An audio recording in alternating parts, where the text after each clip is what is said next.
most funny part of this whole religious stuff is that somebody will still come out and say that you need the Holy Spirit to guide you to understand this. Please, let's watch this video and let's see so many contradictions. Where was Jesus at 12 o'clock during the day of crucifixion?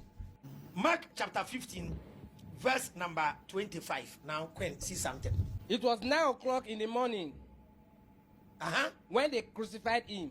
Queen Liz, 9 o'clock in the morning when they crucified him. So at noon, where was Christ? On the cross. Continue. At noon, the whole country was covered with darkness. So, Queen, at noon, which is 2 p.m., where was Christ? He was still on the cross. Because he was crucified at 9, at 12, the whole country covered with the darkness.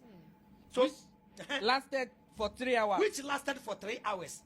Continue. At 3 o'clock, at 3 p.m., Jesus cried out with loud shout. Jesus cried out with loud shout, Elohi lama sabachthani, which means, my God, why have you abandoned me? So, Queen, according to Mark, at 12 p.m., Christ was on the cross, right?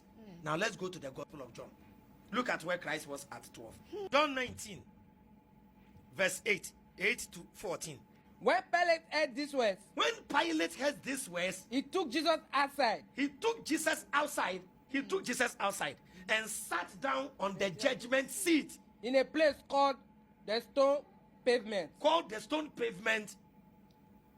It was then almost noon of the day before the Passover. It was 12.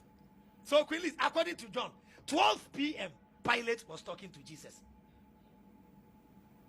According to Mark, he was crucified at 9.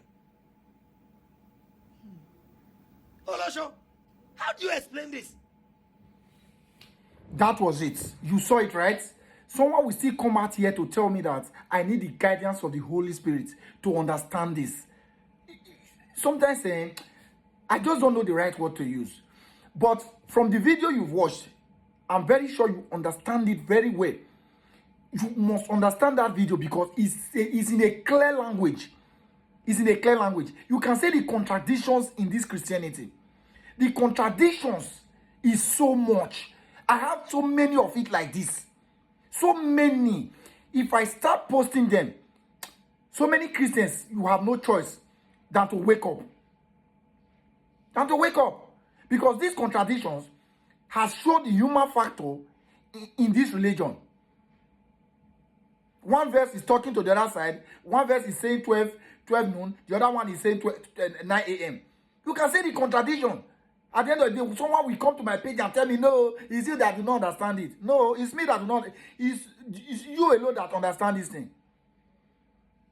So when I tell you about this religion, I am telling you things from a logical angle, from an angle that you must use your brain to understand. It's obvious from the look of things. You can see that I'm not the one who is framing this up. I didn't write the Bible. So it's not less for my viewers, for those Christians, to either learn or continue to dwell in this shadow. That is it.